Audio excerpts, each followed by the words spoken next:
పెళ్ళైనా పండగైనా వేడుక ఏదైనా పట్టుచీరల ప్రత్యేక వేదిక వారాహి సిల్క్స్. పశ్చిమ గోదావరి జిల్లా ఆకువీడులో హై టెన్షన్ వాతావరణం నెలకొంది. చలో ఆకువీడుకు హిందూ క్రైస్తవ సంఘాలు పిలుపునిచ్చాయి. వెంటనే పోలీసులు అప్రమత్తమయ్యారు. ఇక చలో ఆకువీడుకు పోలీసులు నో పర్మిషన్ అంటూ కూడా పట్టణంలో 144 సెక్షన్ అమలు చేస్తున్నారు. పోలీస్ యాక్ట్ 30ని అమల్లోకి తెచ్చారు పోలీసులు. ర్యాలీలు సమావేశాలపై పూర్తి నిషేధం ఉంది. ఇటు పోలీస్ బలగాలు రంగంలోకి దిగాయి. రెట్టింపు పోలీస్ బలగాలను కూడా అక్కడ మోహరించడం జరిగింది. ఎవరు ఆకువీడు రావద్దంటూ పోలీసులు ఇప్పటికే ఆదేశాలు ఇచ్చారు. ఉప్పుటేరు ఉండి దగ్గర పోలీసులు చెక్పోస్టులు ఏర్పాటు చేశారు. అయితే విద్వేషాలు రెచ్చగొట్టే అరెస్టులు తప్పవు అంటూ కూడా చెప్పడం జరిగింది డీఎస్పీ. ఎవరైతే విద్వేషాలను రెచ్చగొట్టే విధంగా ర్యాలీలు ఇవన్నీ కూడా చేయటం కానీ అక్కడ ఏమైనా వ్యాఖ్యలు చేసినా కానీ వాళ్ళని అరెస్టు చేస్తామంటూ డీఎస్పీ స్పష్టం చేశారు. కైకలూరులో ఇక కరాటే కళ్యాణి ముందస్తుగా తనని నిర్బంధించారు. తాను బయటికి రాకుండా కూడా బయటకు వచ్చి ఏ విధమైన అల్లర్లు చెలరేగకుండా కూడా ఇటు కరాటీ కళ్యాణి నిర్బంధించారు. అయితే కరాటీ కళ్యాణి మాత్రం ఈ రోజు కాకపోతే రేపైనా ఆకువీడు వెళ్తా, రాములూరు మెడలో మాల వేస్తా అంటూ కూడా కరాటీ కళ్యాణి అయితే చెప్తూ ఉన్నారు. ఇక ఆకువీడులో ఈ పరిస్థితులతో కూడా ఉద్రిక్త పరిస్థితులు తలెత్తడం అయితే జరిగింది. ఇక ఇప్పుడు ఆకువీడులో 144 సెక్షన్ అమలు చేస్తున్నారు. ఇక సెక్షన్ యాక్ట్ 30 కూడా అమల్లోకి వచ్చింది. చలో ఆకువీడులో హిందూ క్రైస్తవ సంఘాలు పిలుపునిచ్చాయి చలో ఆకువీడికి. దీంతో కూడా హిందూ క్రైస్తవ సంఘాలు అక్కడికి చేరుకుంటే గనక ఉద్రిక్త పరిస్థితులు, ఇంకా శాంతి భద్రతలకు విఘాతం వాటిల్లుతుందని కూడా పోలీసులు ఎక్కడికక్కడ అప్రమత్తమై అదనపు బలగాలను ఏర్పాటు చేసి చెక్ పోస్టులు పెట్టారు. ఆకువీడులో ఇప్పుడైతే ఉద్రిక్త వాతావరణం కొనసాగుతూ ఉంది. ఆకువీడు అని ఒక పిలుపుని ఇవ్వడం జరిగిందండి. హిందూ సంస్థలు అన్ని కలిపి వెళ్ళాలి, రాముని మెడలో దండ వేయాలి, అండదండగా రాముడు మనకున్నాడు, ఆయనకి ఈ రోజు మనం దండ వేసి అండగా నిలబడాల్సిన పరిస్థితి వచ్చింది. రాముని వారము మాకేమి విచారం, స్వామి నీదే భారం అని వస్తాం అందరం. అలాంటి రామ భక్తులందరినీ అడ్డుకుంటున్న పోలీసులు. నేను బయలుదేరిన వెంటనే నాకు ఫోన్ వచ్చింది, మీరు రాకూడదు, మీరు వస్తే కొంచెం ఎక్కువ ఆల్రెడీ వైరల్ అయింది మీరు పెట్టిన వీడియో, మీరు రావద్దు అని చెప్పారు. నేను ఆల్రెడీ బయలుదేరానండి, మాట ఇస్తే మేము తప్పం, రామ భక్తులం, రామునికి దండ వేయాల్సిందే, రామనామ జపం చేయాల్సిందే అక్కడ అని చెప్పాను. అయినా సరే అడిగారు ఆపండి ఆగండి అని. నేను బయలుదేరిపోయి సగంలో ఉన్నాను సార్ అన్నాను. సరే అని ఆకువీడికి 20 కిలోమీటర్ల ముందు మేము కైకలూరు అనే ఊర్లో మేము ఆగాం. కైకలూరులో ఆగి 6 గంటలకు మేము దిగుంటాం. 7 గంటల లోపల 10 మంది పోలీసులు మమ్మల్ని చుట్టుముట్టేశారు. అది ఆ విషయం నాకు తెలియదు, నిద్రలో ఉన్నాం మేము. కొంతసేపు తర్వాత తెలిసింది. మా అన్న వాళ్ళు కిందకి వెళ్తే కార్ కీస్ కూడా తీసేసుకున్నారు వాళ్ళ దగ్గర నుంచి, మీరు ఇచ్చేయండి అని.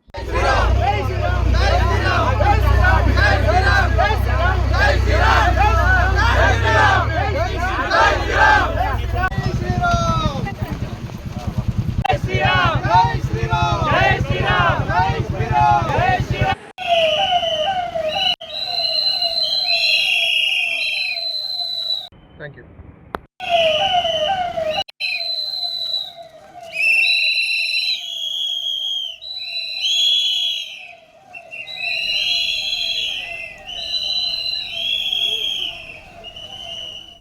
ఇక ఈ అంశం గురించినటువంటి డీటెయిల్స్ మా ప్రతినిధి సాయిరామ్తో మాట్లాడి తెలుసుకుందాం.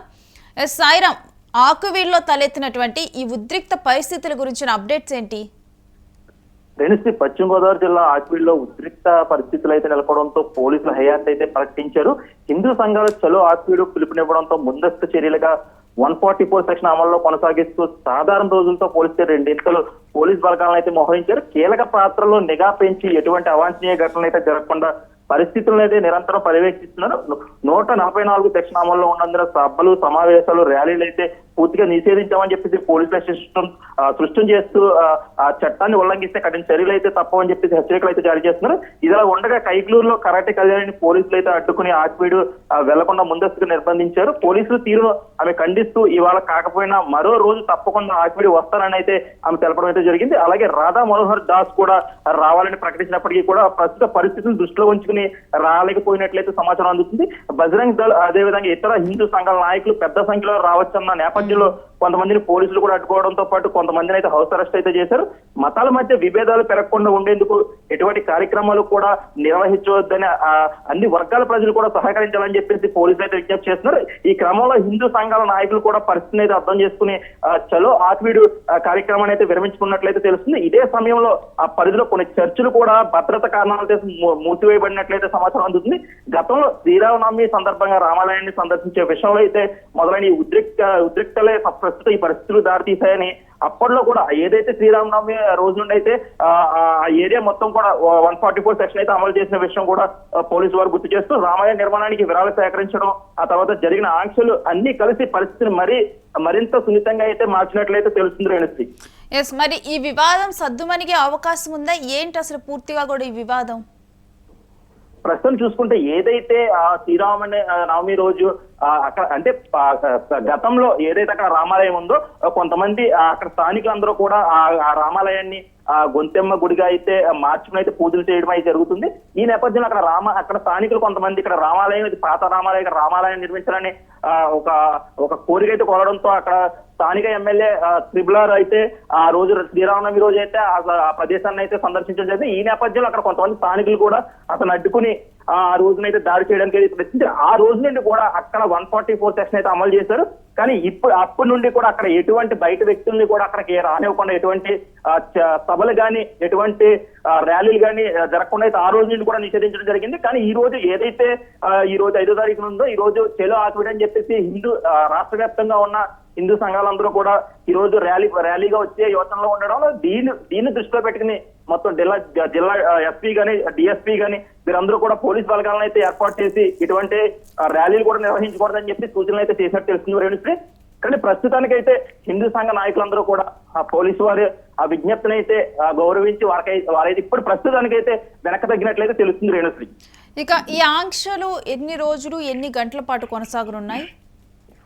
ప్రస్తుతానికైతే ఎటువంటి వివరణ అయితే పోలీసు వారు ఇవ్వలేదు. ప్రస్తుతానికైతే ఏదైతే ఈ రోజు పిలుపునిచ్చారో ఆ నేపథ్యంలో ఈ రోజు పోలీస్ బలగాలను అయితే మోహరించడం జరిగింది. కానీ రేపు ఎల్లుండ అంటే కొన్ని రోజులైతే కూడా అక్కడ 144 సెక్షన్ అయితే అమలు పరుస్తాము, ఎటువంటి అక్కడ పరిస్థితులు సద్దిమణిగాయి ఎటువంటి ఘటనలు జరగకుండా ఉంటాయి అనే ఒక పరిస్థితి నెలకొన్న తర్వాత 144 సెక్షన్ అనేది విడుదల చేస్తామని చెప్పేసి అటు డిఎస్పీ చెప్తున్నారు. ముఖ్యంగా ఏదైతే అక్కడ రామాలయం ఉందో అదంతా కూడా కంచెలతో అయితే దాన్ని మొత్తం కూడా క్లోజ్ చేయడం జరిగింది. ఎవరిని కూడా అటు వెళ్ళనివ్వడం కానీ ఏమి చేయట్లేదు. అదేవిధంగా బయట ప్రాంతం వాళ్ళని లేదా అక్కడ ఉన్న ప్రాంతం వాళ్ళని కూడా బయటికి కూడా వెళ్ళనివ్వకుండా వారికి కావాల్సిన నిత్యావసర సరుకులు కూడా వారి దగ్గరికి వెళ్ళేలాగైతే ఏర్పాట్లు అయితే చేయడం జరిగింది. Right, stay with us Sairam. మీ దగ్గర నుంచి మరిన్ని డీటెయిల్స్ తీసుకుంటాం. ఇక చలో ఆకువీడు అనే పిలుపుకైతే పోలీసులు అప్రమత్తమయ్యారు. ఎవరిని కూడా హిందూ సంఘాలకు సంబంధించినటువంటి వాళ్ళని కానీ క్రైస్తవ సంఘాలు ఇచ్చినటువంటి పిలుపుని కానీ ఎవరు కూడా అక్కడికి రాకుండా అయితే ఇప్పుడు చెక్ పోస్టులు ఏర్పాటు చేశారు. ఇక అక్కడికి వచ్చిన వారిని కూడా ఎవరైతే కళ్యాణి అక్కడికి చేరుకోవడం జరిగింది, వెంటనే కూడా ఒక గంటలో పోలీసులు అక్కడికి వెళ్లి తనను కూడా గృహ నిర్బంధం చేశారు. ఆకివీడు మండల ప్రజలందరికీ నమస్కారం. ఆకివీడిలో రామాలయం దగ్గర ఏదో ఉద్రిక్త పరిస్థితులు నెలకొన్నాయన్న దీంతో చాలా మంది చలో ఆకివీడిని ఒక పిలుపునిచ్చారు. అందులో భాగంగా మేము ఈరోజు మొత్తం ఏలూరు జిల్లా అంటే ఉమ్మడి మన వెస్ట్ గోదావరి జిల్లాలో ఉన్న ఫోర్స్ మొత్తం దాదాపుగా 500 మంది మొత్తం చుట్టుపక్కల, అంటే ఒకరు ఓన్లీ ఆకివీడి టౌనే కాదు సరౌండింగ్స్ లో కూడా మనం ఎవరు రాకోకుండా మనం వీళ్ళందరినీ కట్ ఆఫ్ పార్టీలన్నీ పెట్టి లోపలికి ఎవరు రానికోకుండా కట్టుదిట్టమైన చర్యలు తీసుకోవడం జరిగింది. ఇవన్నీ చూస్తే ఒక ఆకతాయి పనులు చేసిన వాళ్ళ చర్యగానే భావిస్తున్నాము. దీంట్లో ఏ పార్టీ కూడా ఇన్వాల్వ్ కాలేదు. దయచేసి గుర్తుపెట్టుకోండి, ఏ పార్టీ కూడా దీనికి పిలిపించి ముందుకు రాలేదు. మీకు వాట్సాప్ లో వస్తున్నటువంటి మెసేజ్లు ఇవన్నీ కూడా ఎవరికి వాడు క్రియేట్ చేసి వాళ్ళు వస్తున్నారు వీళ్ళు వస్తున్నారు అని చెప్పారు. మేము వాళ్ళందరితో పర్సనల్ గా కూడా మాట్లాడాం. ఏం సార్ మీరు వస్తున్నారా, ఏమో మీరు వస్తున్నారని అడిగితే మాకేం తెలియదు సార్, మేము ఎవరు రావట్లేదు, మరి అక్కడ 144 సెక్షన్ ఉంది కదా మేము ఎలాగ వస్తామని చెప్పేసి వాళ్ళే రివర్స్ మమ్మల్ని అడుగుతున్నారు. సో కాబట్టి దయచేసి ఇక్కడ ఆకివీడు మండలం మొత్తము 144 సెక్షన్ ఇంప్లిమెంటేషన్ ఉంది. At the same time 30 police act కూడా ఇక్కడ ఇంప్లిమెంట్ చేస్తున్నాము. ఎవరు కూడా ఇద్దరికి మించి మనుషులు ఎక్కడ కూడా గుమిగూడి ఉండడానికి వీల్లేదు. దానికి అన్ని విధాల చర్యలు తీసుకొని ముందస్తుగా ఇప్పుడు మీరు అనుకుంటున్నట్టుగా కొంతమంది వాట్సాప్ లో ఇంకొక మెసేజ్ పెట్టారు రాత్రి, మీరెవరు ఇళ్లలో ఉండొద్దండి, పోలీసులు ఏదైనా ముందస్తుగా అరెస్ట్ చేస్తారు. అరెస్ట్ చేయాల్సిన అవసరం కూడా ఏం లేదు. ఆకివీడు మండల ప్రజలందరికీ నమస్కారం.